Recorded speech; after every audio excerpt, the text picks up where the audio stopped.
আজ আমি প্ৰথমবাৰৰ কাৰণে মেথছৰ কুৱেশ্যন লৈ আহিছোঁ মানে সলিউশ্যন কৰা কেনেকৈ এডিআৰি যদি কুৱেশ্যনবিলাক আহে কেনে সলভ কৰিব তো কুৱেশ্যনটো প্ৰথমটো কুৱেশ্যন হ'ল প্ৰথম ছয়টা অযুগ্ম সংখ্যাৰ যোগফল উলিয়াওক মানে আপুনি স্বাভাৱিক সংখ্যাবিলাকতো গমেই পায় 1 2 3 4 5 হয় এইবিলাকৰ মাজত আমাৰ প্ৰথম ছয়টা অযুগ্ম সংখ্যাৰ যোগফল উলিয়াই দিছে তো ফাৰ্ষ্টত সাপোজ ধৰক 1 plus 3 plus 5 plus 7 plus 9 plus 11 এইটো যোগ কৰিলে টোটাল হ'ব 36 আপুনি যোগ কৰি চাব পাৰে 11 9 20 27 32 35 আৰ একে 36 কিন্তু এইটো কৰাৰ ফৰ্মুলা আছে কিছুমান আপুনি ফৰ্মুলাৰ জৰিয়তে কৰিব পাৰে সাপোজ ধৰক কোৱেশ্চন যদি আহে যে প্ৰথম 50টা অযুগ্ম সংখ্যাৰ যোগফল উলিওৱা তেনেহলে কি হ'ব যদি 50টা উলিয়াব দেই তেনেহলে আপুনি কেনেকৈ কৰিব যদি 50টা উলিয়াব দেই তে এইটো ফৰ্মুলাটা হ'ল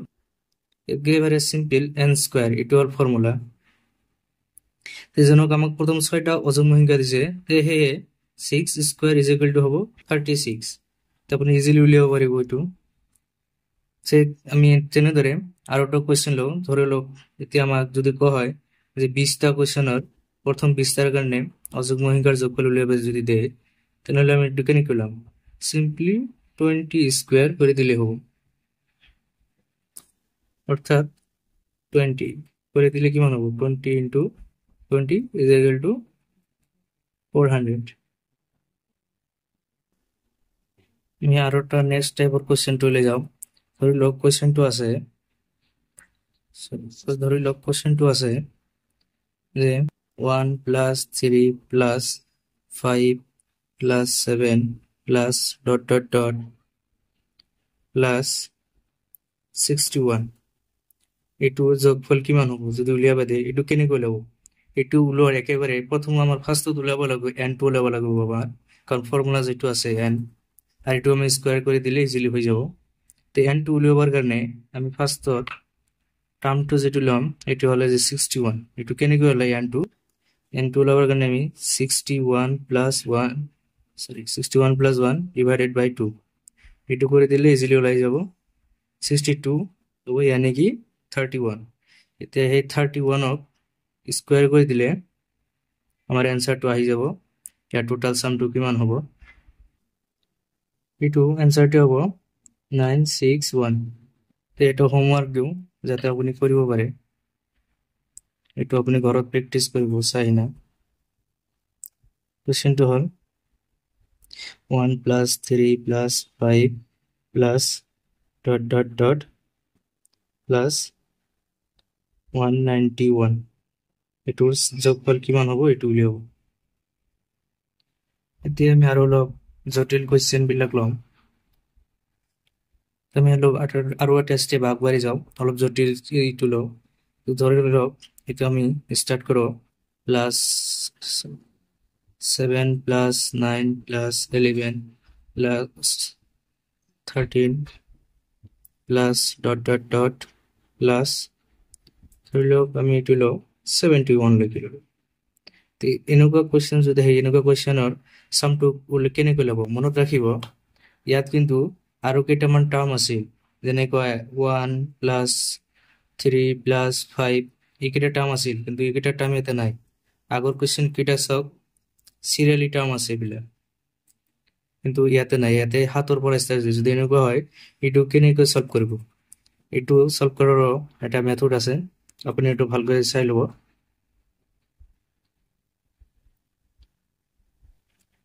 এইটো সলভ কৰিবৰ কাৰণে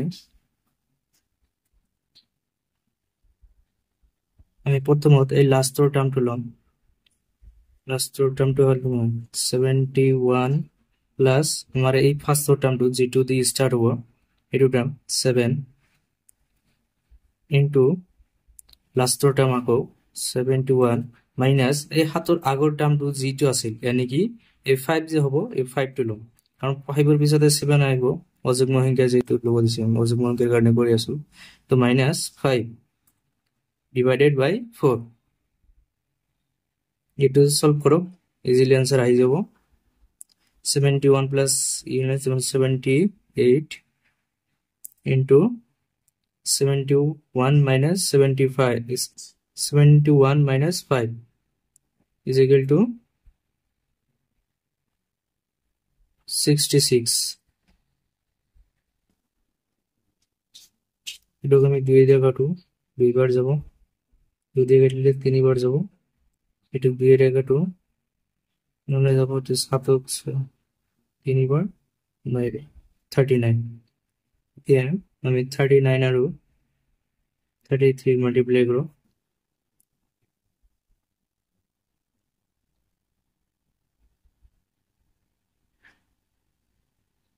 সাতাইশ হতে কিন্তু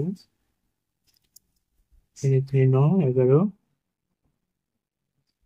27 8 8 2 8 অর্থাৎ 1 2 8 7 এটি হবে অ্যান্সার 1 2 8 7. তে এটা হোমৱৰ্ক দিওঁ, আপুনি এইটো ভিডিঅ' শেষ হোৱাৰ পিছত ঘৰত প্ৰেক্টিচ কৰিব।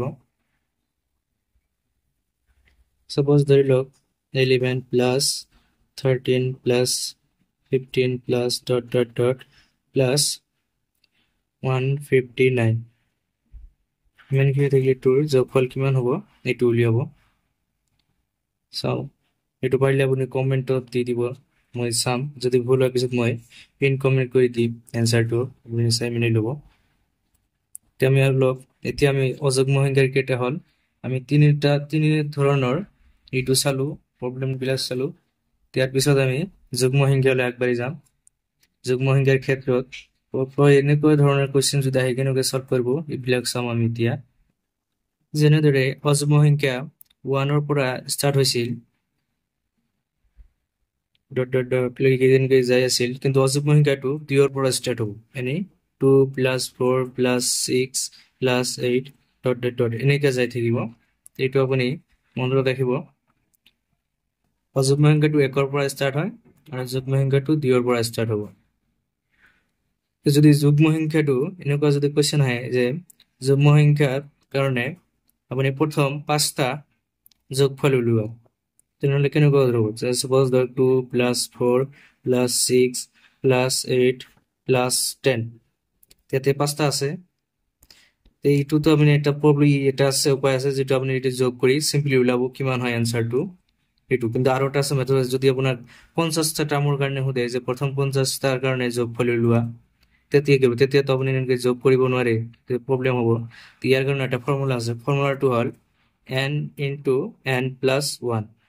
यानी ইয়াতে যেনেকুৱা ধৰণৰ 5টা আছে টাৰ্ম 2 4 6 8 plus 10, এইটো হ'ব 5 into 5 plus 1।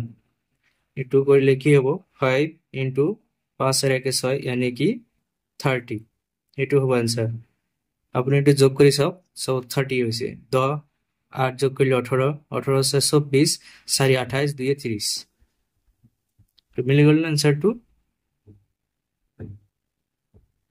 তেনেকৈ সেইকে আপুনি এতিয়া যিমানটা টাৰ্মৰ কাৰণে দিয়ক কিয় নহয়, আপুনি চিম্পলি এইটো ফৰ্মুলাতে উলিয়াব পাৰিব। আমি এটা কুৱেশ্যন এতিয়া আৰু এটা সলভ কৰি চাওঁ। সাপোজ ধৰক আমি এতিয়া 48টা টাৰ্মৰ কাৰণে আমি এইটো সলিউশন ওলাম, যোগফল ওলাম, কেনেকুৱা হ'ব? 48 into 48 plus 1, यानी 48 into 49। এইটো পূৰণ কৰিলে হ'ব 2064। এইটো হ'ব এনসাৰ। আপোনাক এটা হোমৱৰ্ক দিয়াৰ ক্ষেত্ৰতে আপুনি এইটো প্ৰেক্টিচ কৰিব। আপুনি ঘৰত প্ৰথম 4টা টাৰ্মৰ কাৰণে উলিয়াব যোগফল, সাম উলিয়াব, यानी যোগফল। এনসাৰটো কি হয় ক'ব কমেণ্টত। তো আমি আৰু এটা স্টেপ আগবাঢ়ি যাওঁ। যদি এনেকুৱা ধৰণৰ কুৱেশ্যন থাকে যে 2 plus 4 plus 6 plus dot dot dot plus এইটো 80 ধৰিলো, এইটোৰ যোগফল কিমান হ'ব? যদি এনেকুৱা কোৱেশ্চন থাকে তেনেহ'লে এইটো ফাৰ্ষ্টত আমাৰ উলিয়াব লাগিব n, আৰু আমি n টো কেনেকৈ ওলাম? এইটো যে আছে লাষ্ট টাৰ্মটো যে আছে 80, এই 80 2 ডিভাইড দিলে আমাৰ n টো ওলাই যাব, yani n টো হ'ব 40। আর আগতে যে আমি পাই হলো ফর্মুলাটো n ইনটু n প্লাস 1, এতিয়া এইটো ফর্মুলাটো এপ্লাই কৰি দিলেই আমাৰ এনসাৰটো আহি যাব 40 ইনটু 41, কাৰণ 40 লগত 1 যোগ কৰিলে 41 আহিব। এইটো যে আমি পূৰণ কৰি দিম ইজিলি এনসাৰটো আহি যাব। এনসাৰটো হ'ব 1604, এনসাৰটো হ'ব 1640, এটি হ'ব সাম। আমি আৰু এটা প্ৰবলেম সলভ কৰোঁ। সাপোজ ধৰক এটি এটা সৰু ক্ষেত্ৰত লওঁ যাতে আপুনি বুজাতে সুবিধা হয়। যে 2 plus 4 plus 6 plus dot dot dot plus 12, এটোৰ সাম কিমান হ'ব? এটো যদি আমি সলভ কৰোঁ তেনেহ'লে n টো উলিয়াবৰ কাৰণে আমি 12 ডিভাইডেড বাই 6 কৰিলে এনসাৰ আহিব 6। এটো ফৰ্মুলাটো লগালে n ইনটু n প্লাস 1 কৰিলে 6 ইনটু 7, এনেকৈ অৰ্থাৎ এনসাৰটো হ'ব 42। এতিয়া ঘৰত আপুনি এই কোৱেশ্চনটো সলভ কৰিবলৈ ট্ৰাই কৰিব। 2 plus 4 plus 6 plus dot dot dot plus 102 কাৰণে কিমান হয় এইটো আপুনি চাব। এতিয়া আমি নেক্সট টাইপৰ কোৱেশ্চনটোলৈ আগবাঢ়ি যাওঁ। যদি প্ৰথমৰ টাৰ্ম কেইটা যদি নাথাকে, যেনে ধৰক 6 plus 8 plus 10 dot dot dot plus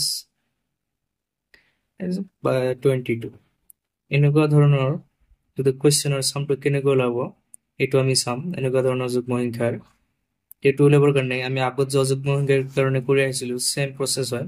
ফাৰ্ষ্টত আমি এইটো লাষ্টৰ টাৰ্মটো ল'ম 22 প্লাস আমি লাষ্টৰ টাৰ্মটো ল'ম 6 ইনটু প্ৰিম আকৌ এই লাষ্টৰ টাৰ্মটো আমি যেটো অযুগ্ম সংখ্যাৰ কাৰণে কৰিছিলো, কিন্তু এতিয়া আছে যাতে মন কৰক ইয়াতে যে 6 ৰ আগৰ এইটো কি আছিল যুগ্ম সংখ্যাটো 4, আৰু আমাৰ এই 4টো ল'ব লাগিব এতিয়া -4, এইটো মনত ৰাখিব। এইটো ইম্পৰ্টেন্ট নাই, ফৰ্মুলাটো মনত ৰাখিব কেনেকৈ কৰে। পাৰিলে প্ৰয়োজন পৰিলে আপুনি নিজাববীয়াকৈ লিখি ৰাখি দিব পাৰে। এতিয়া এইটো সলভ কৰিলে আমাৰ এইটো যোগফল আহি যাব 4 তলত 4 হ'ব, 22 আৰু 6 যোগ কৰিলে হ'ব 28 ইনটু 22 মাইনাস 4 কৰিলে হ'ব 18, 4 2 দিয়ে দিলে 2 বাৰ 9 বাৰ যাব, আৰু এইটো 2 28 কি কৰিলে 14 বাৰ, 9 14 গুণ কিমান হয় এইটো কৰিলে হ'ব 126। আই থিংক কৰি চাবৰণটো 36 9 12 26, so এটিৰ হল আনসাৰ। এতিয়া হোমৱৰ্ক দিটো আপুনি চাই ল'ব ঘৰত, আৰু এটা হোমৱৰ্ক দি দিওঁ আপুনি এইটো প্ৰেক্টিচ কৰিব ঘৰত, আৰু এনসাৰটো কমেন্টত লিখি দিব, মই চেক কৰিম যে কিমান জনৰ শুদ্ধ হয় চাম। সাপোজ কোৱেশ্চনটো এনেকুৱা ধৰণৰ, ধৰি লওঁ 12 plus 14 plus 16 plus dot dot dot plus 152, এইটো যোগফল কিমান ওলায় এইটো মোক কমেন্ট কৰি দিব, জনাব। আজিৰ কাৰণে এইখিনি ৰাখো। আমি নেক্সট দিনা আকৌ স্কোয়াৰ থাকিলে কেনেকৈ সলভ কৰিব লাগে, সাপোজ ধৰক 1 square plus 3 square plus 5 square এনেকুৱা টাইপৰ থাকিলে কেনেকৈ সাম কৰিব লাগে এইবিলাক আমি চাম, আৰু কিউবৰ কাৰণে এইবিলাকো চাম। দেখা কৰক যদি ভিডিঅ'টো ভাল লাগিছে, ভিডিঅ'টো ভাল লাগিলে চেনেলটোক ছাবস্ক্ৰাইব কৰিবলৈ নাপাহৰিব। আজিৰ কাৰণে এইখিনিয়ে।